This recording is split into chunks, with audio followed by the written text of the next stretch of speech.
रात के करीबन 2 बजे नैनीताल से कुछ 20 किलोमीटर दूर काठगोदाम रेलवे स्टेशन पर दिल्ली से आने वाली एक ट्रेन ने ब्रेक लगाया। शुभम अपने लगेज के साथ ट्रेन से उतरा। उतरते ही उसकी नजरें किसी को ढूंढ रही थी।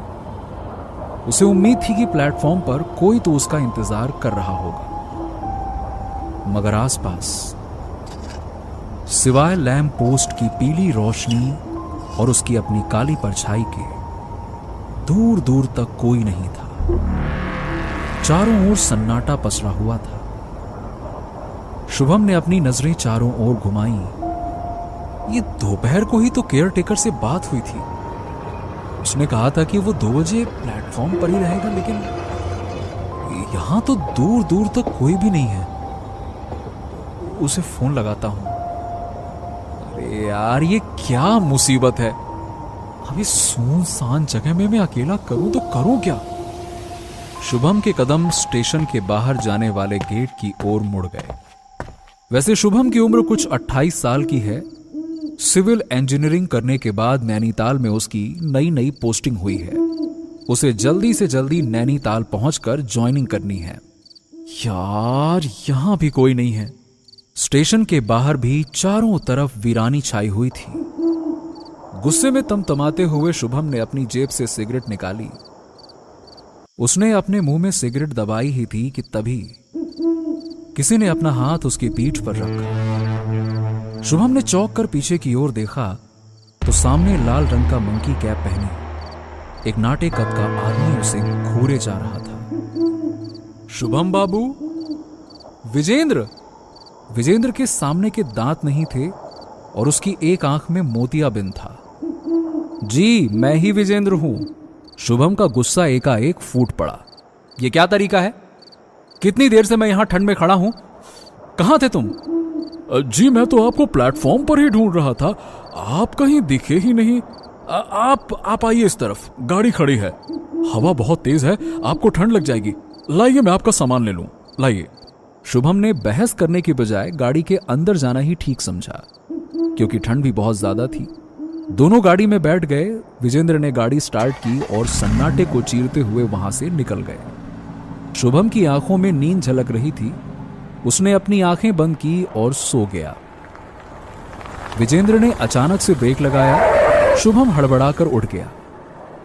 उसके ठीक सामने लिखा था बंगला नंबर 36। बंगले की दीवारों पर कालिख जमी हुई थी। वहां 3-4 बंगले और भी थे, पर ऐसा लग रहा था कि मानो सभी बरसों से बंद पड़े हों। दोनों गाड़ी के बाहर निकले। हाँ, तो यही है तुम्हारा गेस्ट हाउस? जी बाबूजी, पर मैं तो बस केयर टेकर हूं, मालिक तो कोई और ही है। अच्छा। वैसे देखने में तो ये कोई भूत बंगला लग रहा है। विजेंद्र ने एक जंग लगे ताले को खोला और दरवाजे को जोर से धक्का मारकर खोला और अंदर की बत्ती जला दी। शुभम भी उसके साथ अंदर आया। उस बंगले के अंदर की दीवारें भी काली पड़ चुकी थी। कमरे से एक अजीब सी बू आ रही थी, मानो यहां सालों से कोई आया ही नहीं। कमरे के कोने में कुछ जली हुई कुर्सियां रखी थी। शुभम ने विजेंद्र से पूछा, ये कैसा गेस्ट हाउस है? सारी दीवारें काली क्यों हो गई हैं? बाबूजी, कई साल पहले यहां आग लग गई थी। सब कुछ जलकर खाक हो गया था। उसके बाद यहां रंगाई पुताई कभी नहीं हुई, तो पड़ा है ऐसे ही। आग? कैसे? जी, वो शॉर्ट सर्किट हो गया था, पर अब घबराने की जरूरत नहीं है। अब सब ठीक है। शुभम काफी थक चुका था, तो वो अपने सामने पड़ी आराम कुर्सी पर बैठ गया। शुभम ने अपनी आंखें थोड़ी देर के लिए बंद की ही थी कि अचानक से खट की आवाज आई और बिजली गुल हो गई। कमरे के चारों तरफ अंधेरा फैल गया। शुभम घबराकर उठा। ये क्या हुआ? बिजली कैसे चली गई?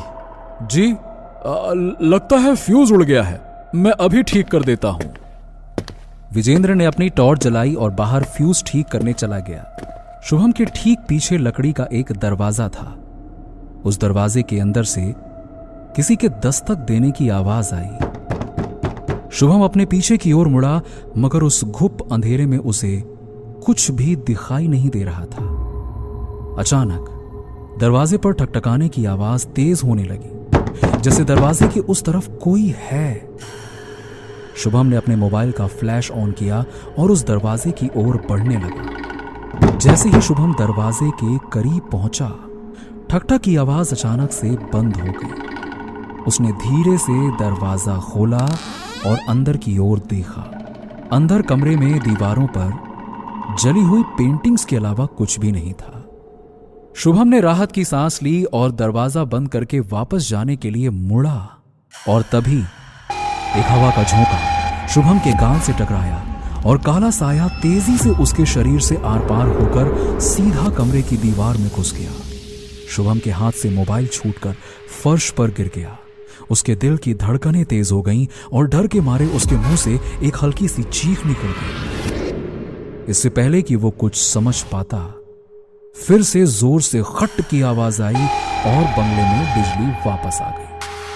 शुभम को कुछ समझ नहीं आया कि उसके साथ अचानक से ये क्या हो गया था। क्या ये उसका भ्रम था या वाकई में उसके कमरे में कोई था?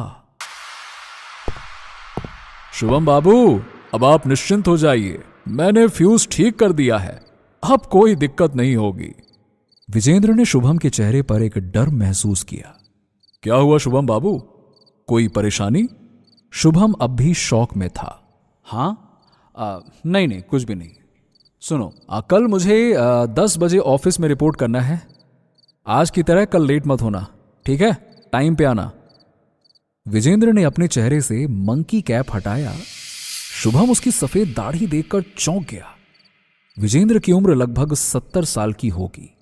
जी आप बिल्कुल घबराइए मत, मेरा घर पास में ही है, मैं कल 9 बजते ही आ जाऊंगा, आप तैयार रहना। तुम, मेरा मतलब आप तो काफी बुजुर्ग हैं, विजेंद्र ने मुस्कुराते हुए कहा। जी, थोड़ा बूढ़ा जरूर हो गया हूं, पर शरीर से लाचार नहीं हूं। अच्छा, मैं चलता हूं, आपका कमरा उस तरफ है, मैंने बिस्तर लगा दिया है, अब आप आराम करिए, सो जाइए। विजेंद्र वहां से चला गया। शुभम अपने कमरे की ओर बढ़ा। अपना बिस्तर देखते ही उसे जोर से नींद आने लगी। उसने एक लंबी सी जम्हाई ली और रजाई तान के सो गया। रात के करीबन 3 बज चुके थे। हवा की खोखली सी आवाज गूंज रही थी कि तभी रुई के सफेद गोले की तरह बर्फ के छोटे छोटे टुकड़े आसमान से बरसने लगे। गेस्ट हाउस की काली पड़ चुकी दीवारें अब धीरे धीरे सफेद हो रही थीं।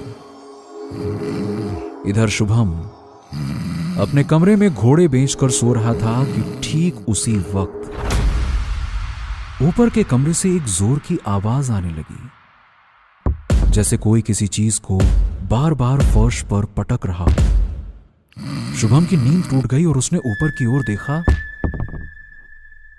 उसे विजेंद्र की बात याद आई और शुभम ने सोचा कि जरूर ये आवाज हवा की वजह से आ रही होगी, और वो वापस से मुंह ढककर सो गया। लेकिन कुछ सेकंड्स के बाद ऐसा लग रहा था कि मानो ऊपर कोई तेजी से दौड़ रहा हो, और फिर एकाएक आवाजें आनी बंद हो गई और एक लंबी चुप्पी के बाद बेहद जोर से शीशे के फूटने की आवाज आई। और यह सुनकर शुभम एकदम से बैठ गया। ये आवाज हवा की वजह से हो सकती है। तभी एक दूसरा शीशा फटा। शुभम तेजी से रजाई से बाहर निकला और ऊपर के कमरे की ओर बढ़ने लगा। ऊपर जिस कमरे से आवाज आ रही थी, उसके दरवाजे पर एक पुराना जंग लगा ताला लगा था। उस ताले पर एक मोटा लाल रंग का धागा बंधा हुआ था और अंदर से अभी चीजों के गिरने की आवाज लगातार आ ही रही थी। शुभम ने सोचा कि ताला बाहर से लगा हुआ है और अंदर से जोर की आवाजें आ रही, इसका मतलब जरूर कोई अंदर बंद है। शुभम डरा हुआ जरूर था, पर इस बार उसने हिम्मत जुटाई और कहा, कौन है अंदर? जवाब दो, तुम अंदर कैसे आए? सिवाय टूटने गिरने के और कोई आवाज नहीं आई। देखो, अगर तुम्हें कोई हेल्प चाहिए तो मुझे बताओ, मैं तुम्हारी मदद करूंगा।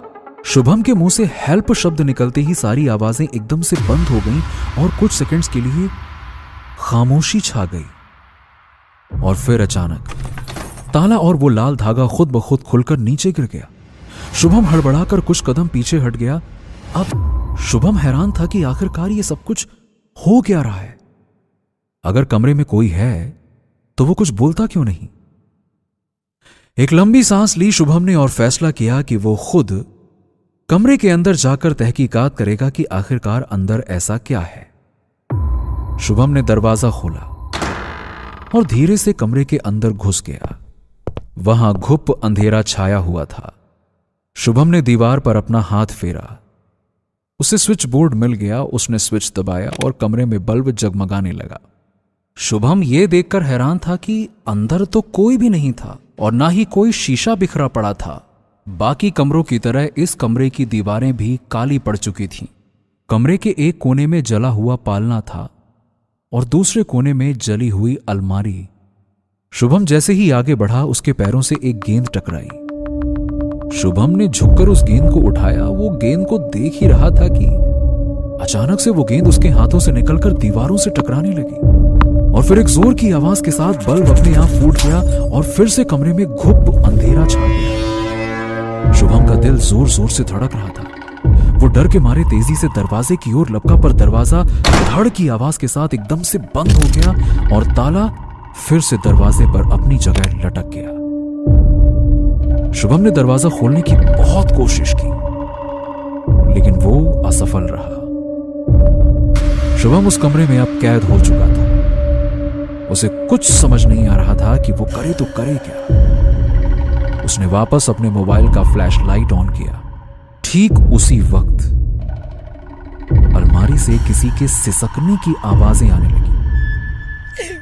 शुभम घबराते घबराते अलमारी की ओर बढ़ने लगा और इस कड़कड़ाती ठंड में भी शुभम के माथे पर पसीने की बूंदें उभर आईं। कौन है अंदर? कौन है? कौन है अंदर? सिसकने की आवाज और तेज हो गई। शुभम ने अपने कांपते हाथों से अलमारी का दरवाजा खोला तो उसने अंदर देखा शेल्फ पर एक बच्चा कोहनी में अपना मुंह छुपाए रो रहा था। उसकी गोद में स्नोमैन का एक फटा पुराना सा सॉफ्ट टॉय था। शुभम की आंखें फटी की फटी रह गई। उसने अपने आप को संभालते हुए कहा, कौन हो तुम और अंदर क्या कर रहे हो? तुम ठीक तो हो ना? बच्चे ने रोना बंद किया। उसने अपना चेहरा धीरे धीरे ऊपर उठाया और शुभम की ओर मुड़ा। वो बच्चा कुछ 10 से 12 साल का होगा। उसने टूटी हुई आवाज में कहा, हेल्प। शुभम उस बच्चे का हाथ थामने ही वाला था कि अचानक से उस बच्चे के हाथ से लंबे नाखून निकले। ये देखकर तो शुभम का कलेजा बाहर आ गया। इससे पहले कि वो कुछ सोच पाता, उस बच्चे ने अपने नाखून शुभम के हाथों में गड़ा दिए। शुभम की चीख निकल गई और वो वहीं चक्कर खाकर गिर गया।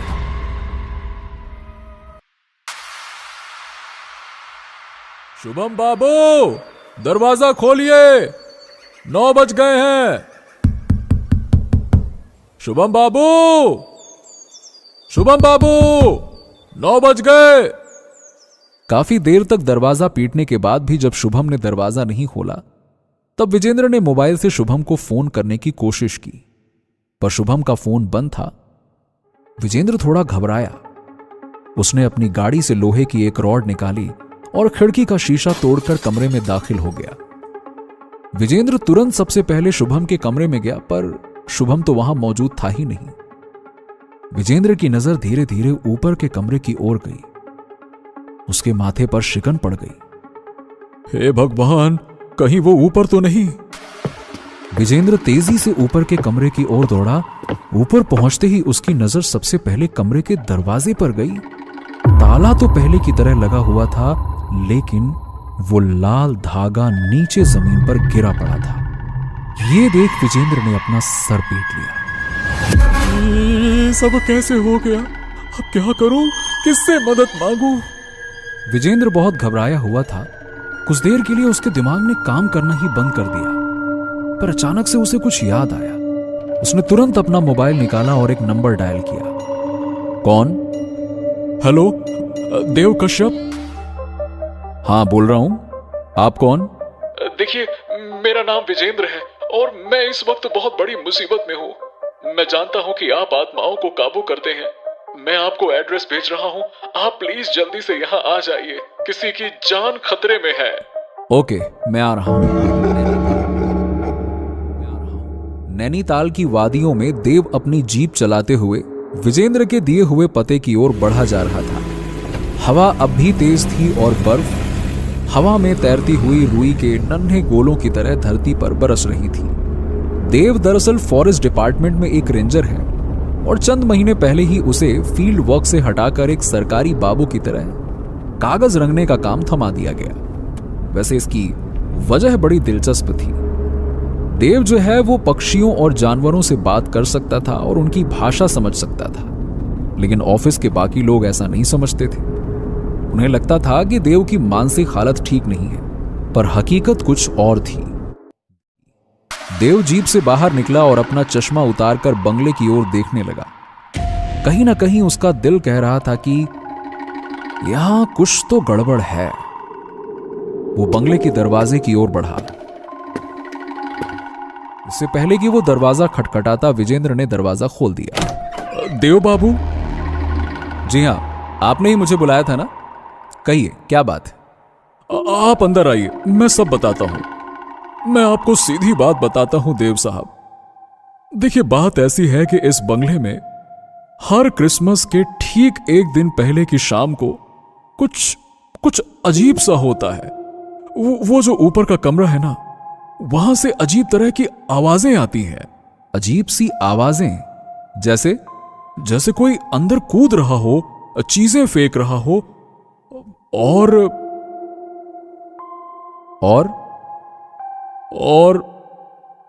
और यहां से क्रिसमस के एक दिन पहले 2 लोग गायब हो चुके हैं। गायब हो चुके हैं? मतलब? जी वो मतलब कि देखिए, आज तक तो कोई नहीं जानता कि वो कहां है। तो आपने पुलिस स्टेशन में मिसिंग शिकायत नहीं लिखवाई? लिखवाई थी ना, लेकिन पुलिस वालों को भी कुछ पता नहीं चला। अच्छा, तो आप चाहते हैं कि मैं उन दोनों का पता लगाऊं? जी देखिए, उनको गायब हुए तो 5 साल हो गए हैं। तो फिर आज आपने मुझे यहां क्यों बुलाया है? क्योंकि कल एक आदमी और गायब हुआ है। क्या? जवान लड़का था साहब। आज नैनीताल में उसकी ज्वाइनिंग थी। आज सुबह मैं उसे लेने आया तो उसने दरवाजा नहीं खोला। मैं किसी तरह से अंदर गया तो देखा कि वो अपने कमरे में नहीं है। आसपास भी ढूंढा, लेकिन कुछ पता नहीं चला।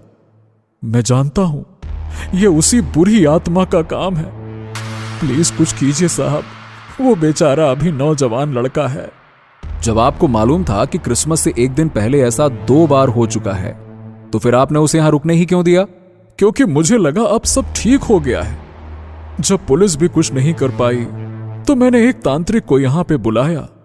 उसने कुछ मंत्र पढ़े और ऊपर वाले कमरे में ताले पर एक लाल धागा बांध दिया। अब 5 साल हो गया तो मैंने सोचा कि सब ठीक है, लेकिन देव साहब, मैंने यहां सुबह देखा वो लाल धागा गायब था। चलिए वो कमरा देखते हैं। देव और विजेंद्र ऊपर की ओर जाने वाली सीढ़ियां चढ़ने लगे। देव बड़ी ही बारीकी से घर के हर कोने का मुआयना कर रहा था। उसके मन में एक साथ कई सारे सवाल चल रहे थे। उसने विजेंद्र से पूछा, इस बंगले के बारे में कुछ बताओ, इसका मालिक कौन है? कोई अल्बर्ट साहब हैं, सालों से यहां नहीं आए, लंदन में ही बसे हुए हैं। उनके बारे में ज्यादा कुछ नहीं जानता। अब मैं तो कभी मिला भी नहीं हूं साहब। इस बंगले की रखवाली करने के लिए हर महीने वेतन मिल जाता है, बस। वैसे तो यहां कोई नहीं आता, लेकिन कभी कोई गेस्ट आ गया तो कुछ पैसे मिल जाते हैं, बस। देव और विजेंद्र के कदम ऊपर वाले कमरे के दरवाजे के सामने रुक गए। देव ने उस दरवाजे को बड़े गौर से देखा। उसने अपनी आंखें बंद की।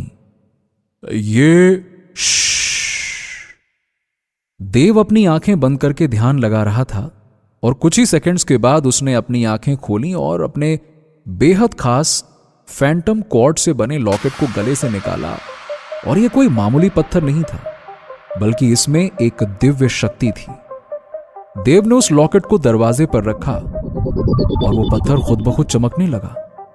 विजेंद्र ये देखकर हैरान था, उसकी समझ में कुछ भी नहीं आया। ये ताला तोड़ दूं साहब? नहीं, उसकी कोई जरूरत नहीं है। विजेंद्र साहब, आज मैं यहीं रुकूंगा। आप घर जाइए और बेफिक्र होकर आराम कीजिए। विजेंद्र कुछ देर तक सोचता रहा। न जाने क्यों उसे यकीन था कि देव कुछ न कुछ जरूर करेगा और शुभम को ढूंढ निकालेगा। ठीक है, जैसा आप मुनासिब समझें। मैं जाता हूं, कल सुबह आऊंगा। विजेंद्र वहां से चला गया और देव ने अपना लॉकेट वापस पहन लिया।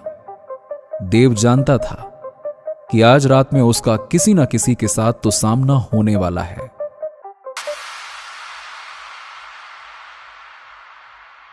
आधी रात बीत चुकी थी। बाहर अब भी बर्फ पड़ रही थी और तेज हवा के झोंके बंगले की खिड़कियों से टकरा रहे थे। देव ठीक उसी बिस्तर पे आंखें मूंद कर लेटा था जहां पिछली रात को शुभम सोया था। अचानक से कमरे में एक बिल्ली के रोने की आवाज आई। देव ने तुरंत अपनी आंखें खोली और उसकी नजर अंधेरे में चमक रही दो आंखों पर गई। काले रंग की वो बिल्ली जैसे देव को कुछ बताना चाह रही थी। तभी ऊपर के कमरे से गेंद के पटकने की आवाज आई। बिल्ली झट से कमरे से बाहर भाग गई और आवाज धीरे धीरे तेज होने लगी। देव समझ गया कि ऊपर के कमरे में किसी की आत्मा जाग उठी है। देव ने बिस्तर से उतरकर टॉर्च जलाई और ऊपर की ओर जाने लगा। जैसे ही देव दरवाजे के पास पहुंचा, आवाजें अचानक से आनी बंद हो गईं और पूरे बंगले में सन्नाटा सा छा गया। और तभी अचानक से दरवाजे पर लटका ताला अपने आप खुलकर जमीन पर गिर गया। देव के चेहरे पर कोई भाव नहीं थे। उसने एक गहरी सांस भरी और कमरे के अंदर दाखिल हुआ। देव ने बल्ब का स्विच ऑन किया। कमरे में रोशनी फैल गई, लेकिन कुछ ही सेकंड्स के बाद एक जोर का धमाका हुआ और बल्ब बुझ गया। उस कमरे में अंधेरा वापस फैल गया। देव ने टॉर्च की लाइट कमरे के चारों ओर दौड़ाई। फर्श पर एक गेंद लुढ़कते हुए कमरे के एक कोने में जाकर रुक गई। सिवाय उस गेंद चली हुई कुछ तस्वीरों और अलमारी के वहां किसी और का नामो निशान तक नहीं था। जैसे ही वो अलमारी के पास पहुंचा, उस पत्थर की रोशनी तेज हो गई। मैं जानता हूं कि तुम अंदर हो। मैं तुमसे सिर्फ बात करने आया हूं। जवाब दो, कौन हो तुम और इस घर में क्या कर रहे हो? किसी की कोई आवाज नहीं आई। देव समझ गया कि उसका सामना एक जिद्दी आत्मा के साथ हो रहा है। और ठीक उसी वक्त फर्श में पड़ी गेंद हवा में उछली और हवा में ही रुक गई। हवा में रुकी गेंद अचानक से हरकत में आई और सीधा देव के माथे से जोर से टकराई। देव इसके लिए बिल्कुल तैयार नहीं था। वो जमीन पर लड़खड़ा कर गिर गया। उसने चिल्लाकर कहा, देखो, मैं तुम्हें कोई नुकसान नहीं पहुंचाऊंगा। मेरे सामने आ जाओ। देव के ऐसा बोलते ही अलमारी का दरवाजा एक झटके के साथ खुला और उस बच्चे की आत्मा छलांग मारते हुए दीवार पर चिपक गई। देव उस आत्मा को देखकर हैरान हो गया, क्योंकि वो आत्मा एक बच्चे की आत्मा थी। देव के माथे पर पसीने की कुछ बूंदें उभर आई। उसने अपने आप को संभाला और उठकर खड़ा हो गया। देव और उस बच्चे की आत्मा एक दूसरे को घूरती रही। देव ने उस आत्मा से कहा, देखो, मैं नहीं जानता कि तुम कौन हो, लेकिन इतना बता सकता हूं कि मैं तुम्हारा बुरा नहीं चाहता। मुझसे बात करो। कौन हो तुम और इस घर में क्यों भटक रहे हो? बच्चे की आत्मा के गुर्राने की आवाज आई। वो दीवार पर रेंगता हुआ देव के चारों ओर घूमने लगा। थोड़ी देर गोल गोल घूमने के बाद वो आत्मा रुक गई। उसकी आंखें लाल हो गई अचानक से उसके दांत और नाखून तेज हो गए। उसने देव के ऊपर पूरी फुर्ती के साथ छलांग लगाई और देव के गालों पर अपना पंजा दे दिया। देव के गालों पर 5 नाखूनों का एक लंबा सा निशान पड़ गया, जिससे कि खून रिसने लगा। बच्चे की आत्मा ये करने के बाद तुरंत वापस से दीवार से चिपक गई। देव को बहुत जोर का गुस्सा आया, लेकिन उसने अपने जज्बात को काबू करते हुए आत्मा से कहा, देखो देखो बेटे, मेरी बात ध्यान से सुनो। मैंने कहा ना तुमसे, मुझसे घबराने की जरूरत नहीं है। इससे पहले कि देव अपनी बात पूरी कर पाता, उस बच्चे की आत्मा ने उस पर एक बार फिर से वार किया, पर इस बार देव तैयार खड़ा था। देव ने छलांग मारते हुए उस बच्चे के हमले से खुद को बचाया और तुरंत अपना लॉकेट निकालकर उस बच्चे की आत्मा के सामने कर दिया। पत्थर की तेज रोशनी बच्चे की आत्मा की आंखों से टकराई। उसकी आंखें चौधी आ गईं। वो जोर जोर से चिल्लाने लगा और उल्टे पांव तेजी से अलमारी के पीछे जाकर छुप गया। एक बार फिर से बंगले में खामोशी छा गई। देव थोड़ी देर के लिए फर्श पर पड़ा रहा। उसने अलमारी की ओर देखा और अपने आप को संजोकर उठ खड़ा हुआ। उसने पत्थर को अपनी मुट्ठी में बंद कर लिया। धीरे धीरे देव के कदम अलमारी की ओर बढ़ने लगे। जैसे जैसे देव अलमारी के नजदीक बढ़ रहा था, बच्चे की आत्मा की गुर्राने की आवाज भी तेज हो रही थी। देव अलमारी के सामने आकर रुक गया। गुर्राने की आवाज बहुत तेज आ रही है, मानो वो आत्मा बेहद गुस्से में हो। देव ने प्यार से बच्चे को पुचकारते हुए कहा, चलो बाहर आ जाओ, आ जाओ, आ जाओ, आ जाओ। मैं यहां तुम्हारी हेल्प करने के लिए ही आया हूं। आ जाओ, मेरे सामने आओ। ठीक पहले की ही तरह हेल्प शब्द सुनते ही बच्चे का गुर्राना बंद हो गया। कुछ सेकंड्स के बाद में बच्चे की आत्मा ने हल्के से अपना सिर अलमारी की ओट से बाहर निकाला। देव उसकी ओर देखकर मुस्कुराया।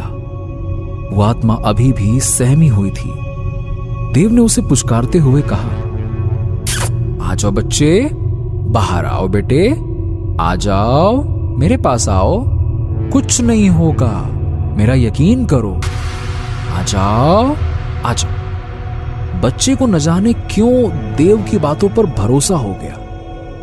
कुछ सोचने के बाद वो देव के सामने आकर खड़ा हो गया। देव को जैसे इसी मौके की तलाश थी। उसने झट से पत्थर बाहर निकाला और पेंडुलम की तरह उसके सामने झुलाने लगा। इससे पहले कि वो आत्मा कुछ कर पाती, पत्थर के सामने आते ही जैसे उस पर कुछ जादू सा हो गया।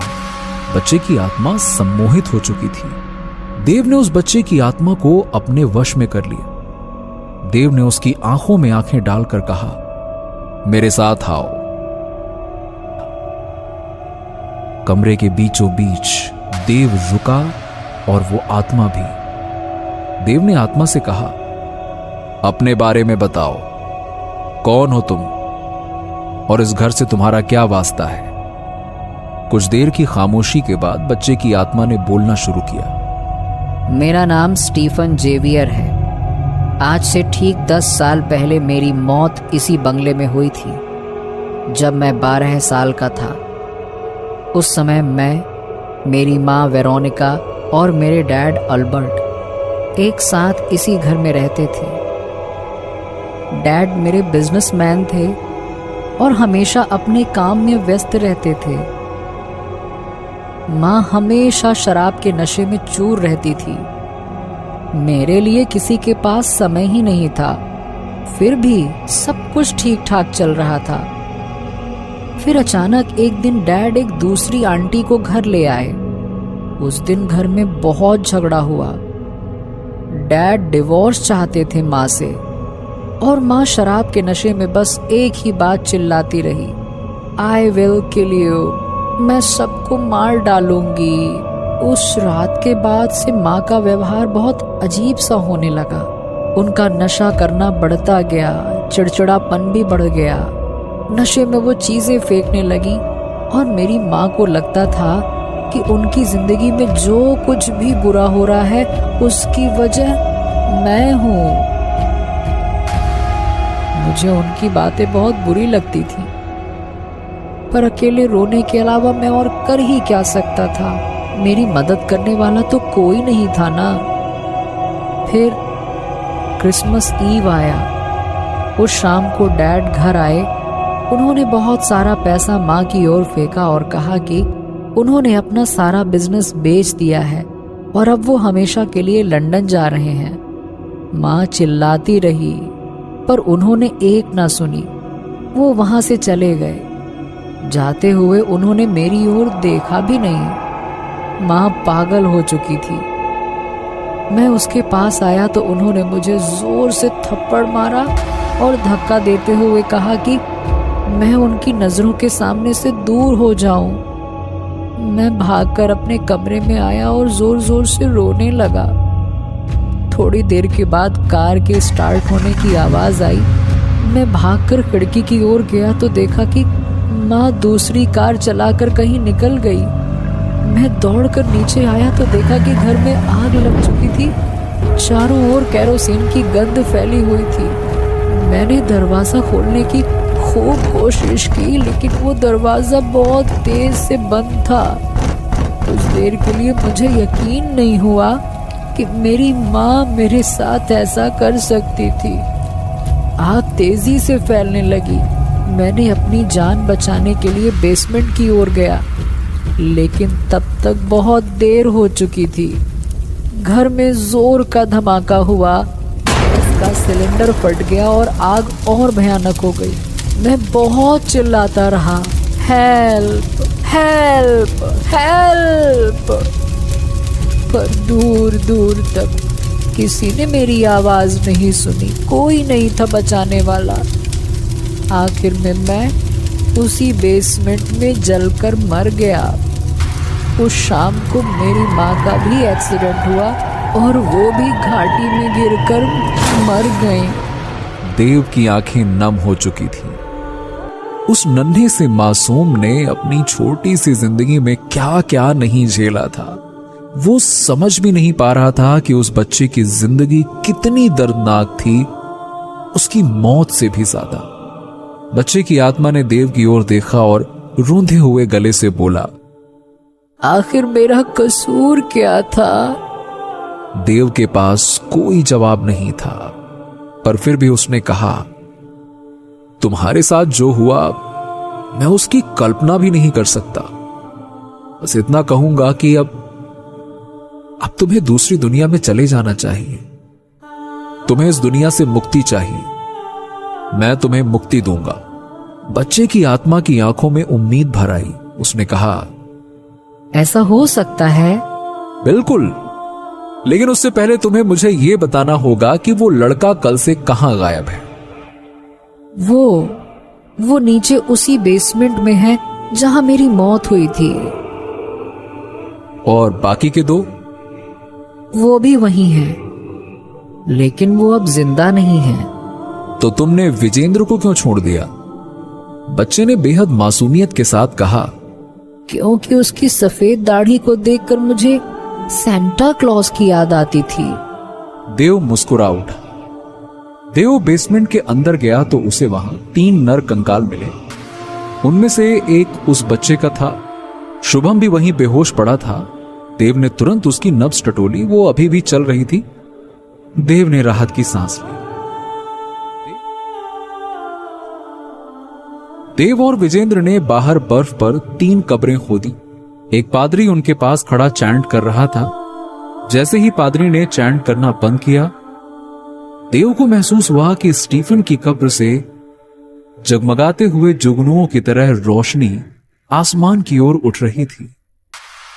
देव ने हल्की मुस्कान के साथ कहा, rest in peace my child, rest in peace.